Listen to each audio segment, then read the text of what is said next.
LeBron James, he is heading into an offseason as an unrestricted free agent. And, of course, yes, it's if the 41-year-old chooses to continue playing, of course. But the four-time champ, he will have the freedom to sign really anywhere he wants in the NBA this July. And he spoke on his Mind the Game pod about his future. Take a listen. I'm still in the moment of, like, just taking my time and saying I haven't even really thought about it too much. Obviously, I understand that I'm a free agent and I can control my own destiny. If being here with this franchise, for foreseeable future, or if it's going somewhere else. But like, I haven't even really got to that point. I haven't even taken my family vacation yet, which is going to happen after Memorial Day. That's kind of the thing at the forefront of my mind. But I think at some point, up until, up in June, late June, as July roll around, free agency starts to, gets going. And, as, July rolling and maybe into August, we start to kind of like get a feel of, what my future may look like. If it's continuing to play the game that I love, which I know I can still give so much to the game and play at a high level, or if it's not. So, but I have not got to that point yet. And, when I get there, it'd be fun to kind of see what the future could hold. Well, we have a very interesting panel here to break this down. Three players who played with LeBron James, a reporter who covered LeBron for many years. LeBron said when we get to July or August in that clip, I don't know that he can afford to wait that long, Brian. Well, he can afford to do whatever he wants. Oh, sure, very literally. I hope there's some golf in that vacation coming up. Let me just say that when he said August, that left a reaction in the league. They were like, seriously? People were texting me like, seriously? You think it could be August? Right. Let me explain something to you about the timeline for LeBron. I totally get, and he has earned the right to wait as long as he wants. He could wait until September and announce he wants to play, and there would be teams beating down his door to sign him. But if he wants to sign with the Lakers for any significant amount of money, he's probably going to have to make up his mind by mid to late June, because that is what his cap hold is. And that means that number sits on the Lakers' books, even though he's not signed. It sits on the Lakers' books until something happens. What does that happen? Number one, he signs. Maybe he signs for $58 million. Maybe he signs for $28 million. Maybe he signs for $10 million. Or, and look, this is just reality. This is not, I don't think, meant to be insulting or anything. If the Lakers don't get a clear answer from LeBron by July 1st, they may have to renounce his rights and say, LeBron, we have to move on. We have to plan for next season. And then that money would just come off of their books. I would be stunned if that happened. But there is a little bit more of an urgency. And he doesn't have to, he can go on his vacation, whatever. But unless LeBron wants to sign for $3 million somewhere, which is what the NBA minimum is for a player with his experience level, he is going to have to probably come up with his mind sooner. He has made so much money in his career, he could sign for anything. But if the LeBron that I know wants to be respected, it's not even about the actual paycheck, it's about what the respect that the paycheck includes. And if he wants that respect, he probably will have to move up his timeline. Yeah. I mean, I agree. I mean, I think he was just being facetious with the whole August thing. I don't think he'll wait that long. I don't know People if it's freaked out, though. Yeah. I was going to tell you. I also don't think he's going to sign the minimum.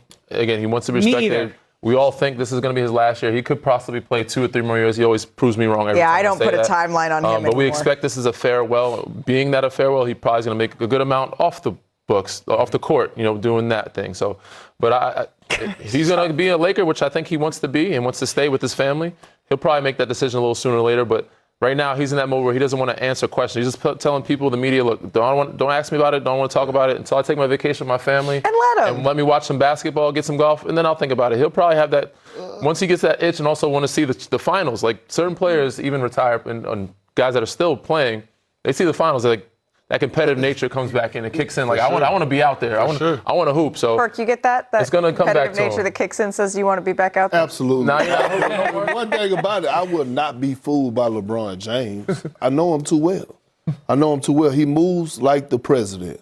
His schedule is like the president. For sure. He has a routine like the president. LeBron James knows what he want to do, and he probably have it in his mind of where he's going and where he's going to land and what team he's going to be playing for. I shared a locker room with LeBron James his last year in Cleveland, outside the lines, inside the lines. And I asked him every single day, what the hell are you gonna do? And I was at his house watching games with him, just me and him, and he never told me a damn thing. I heard the whispers of the Lakers. I heard every single thing, and he was like, man, I don't know. I'm just soaking it all in. The next thing I know, he signed with the Los Angeles Lakers. LeBron James knows what the hell he got going on. He ain't gonna let us know, but I'm telling you, he knows what his next move is gonna be with organization he's gonna be playing next season. What you say? I wouldn't tell your ass. I wouldn't either.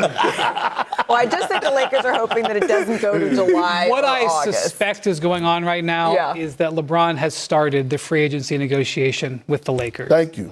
And, one of these things, I don't think LeBron is going to say to the Lakers, this is how much I want. Sure. I think what LeBron wants is the Lakers to come to him and say, this is what we are offering. This is how much we're willing And he to wants offer. it to be a very And healthy our number. sights are on this player to play alongside. And that's part of it, because LeBron does Our like sights to are say. on that player over there. So if you take this, I can get him. Right. If you don't take this, I can't get him. Yeah, because LeBron does like to know the why. It's not just the number. Oh my goodness, there's so much to dive into with this heavyweight fight out west. So let's get out and run through some headlines, shall we? Let's start with the back-to-back MVP, Shai Gilgeous-Alexander. He bounced back from a pedestrian game one. He went for 30 in game two. Shump, what have you seen from him so far in this series? I think so far it's been his adjustment, his attention to detail, understanding that they're throwing a double team at him. He's beating the double team. He's taking his time finding Wibby and getting to his spot. Well, after an all-time performance in game one on the other side of this, Victor was contained a little bit by OKC, right? Emphasis on a bit in game two. So, Danny, has Wemby been the best player in this series? Absolutely. He's been rebounding his own misses, throwing it up there to get putbacks on the other side of the rim, dunking the ball over people. This energy has been amazing from him. I worry about his fatigue of the minutes he's playing, but he's been the most consistent guy throughout this whole playoff series, and he's the reason why San Antonio stole one out of OKC. So we've touched on the stars, right? But Perk, when you're looking at the biggest X factor in this series, who do you have your eye on? Oh, the second best player on the Thunder, and that's Alex Caruso. He was the X factor for the Lakers when they won the championship with Danny. He was the X factor last year when the Thunder won their championship.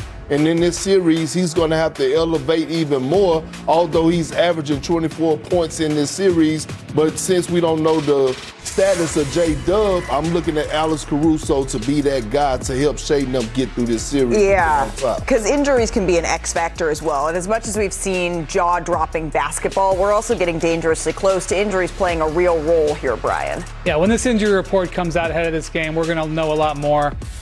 This did not look good. This looked like a soft tissue injury that could cause Dylan Harper to miss some time.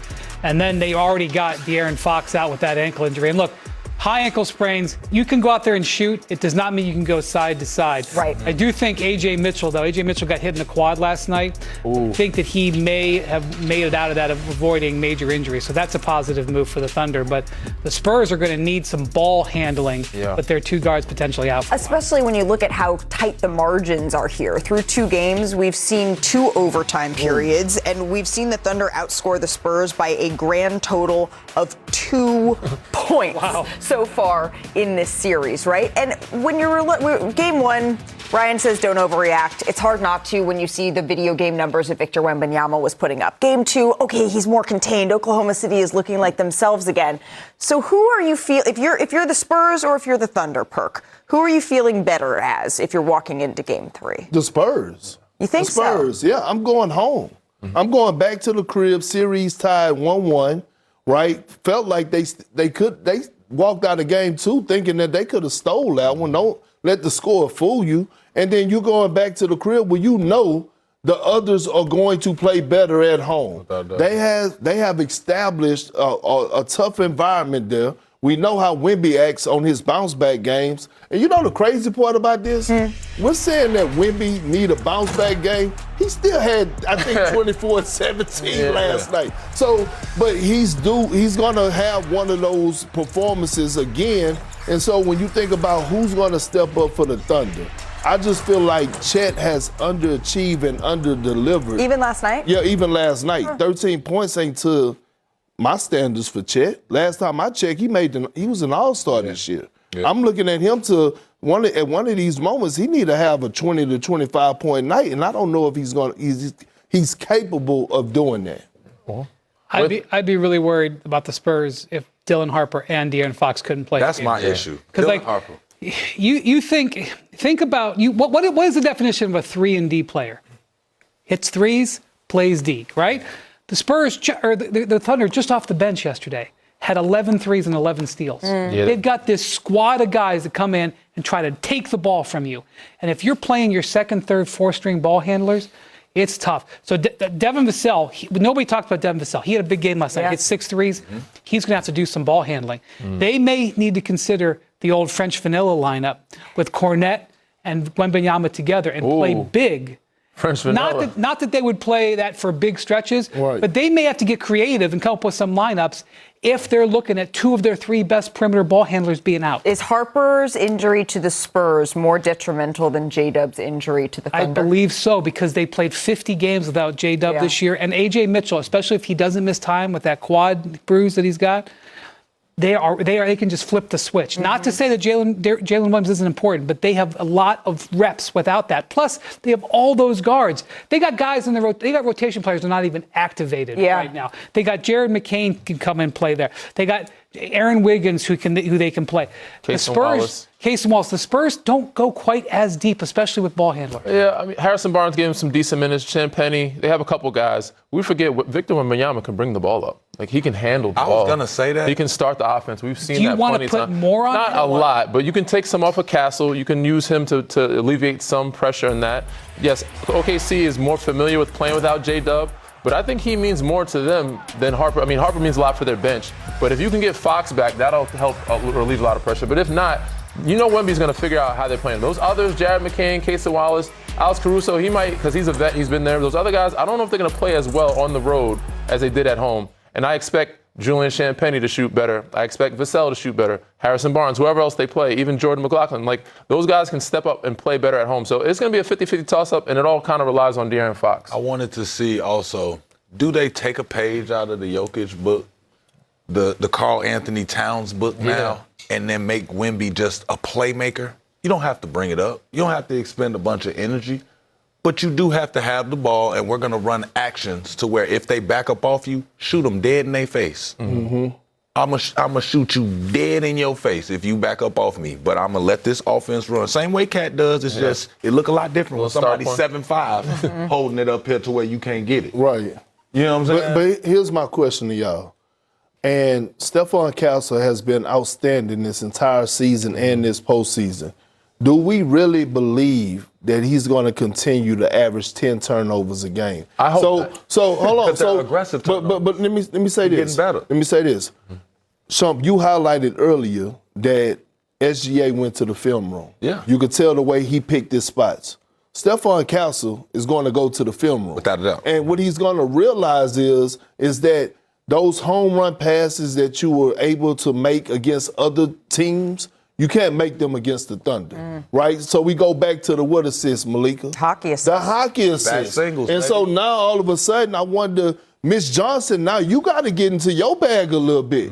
Because one thing we can't take away from Stephon Castle is that he's been getting buckets in this and series. he play hard. So, no, but he's been getting buckets. So now you say, okay, can I utilize him now and say, you know what? I want you to be more of a scorer than a facilitator. Now all of a sudden, now we looking and we cooking with grease. As far as getting the ball up the floor, I have no problem with that. The decision making of Stephon Castle is going to continue to grow. It's when OKC gets in those passing lanes, right? And because it just turns into a completely different game. But they're relying on a lot of incredibly young guards in huge moments here, right? That's the good You heard thing. what Wemby say. Yes. We don't care. But that's the good thing. It doesn't matter. Hey, before we move on, did you guys see, though, this video that's been circulating from last night? This is during the game. This is Spurs rookie Carter Bryant. Oh, yeah. My man was in the public bathroom. Hey, boy, say, you got to go, you got to go. uniform. Thank you for washing your hands, bro. I know this bathroom. It's in like the club section, and I can see how he was just trying for a closed bathroom. I can see how this could happen. Yeah, it's I right used to next to use the that court. same restroom. Let the right man there, go to right? the bathroom in peace. The guy who took out the Yeah, TikTok. why are you videoing him? But you're in right, the bathroom? Shump. At least he washed his hands. And that's like it. a good wash. That's the main thing That's you a see. happy He used birthday. soap, Yep, So he got it fun to in. watch. He sang the whole song, But finished what the song. was he at when he was recording? Coming up, though, we got a live report on what the Cavaliers' mindset is ahead of Game 2. NBA Today rolls on after You open this. the door.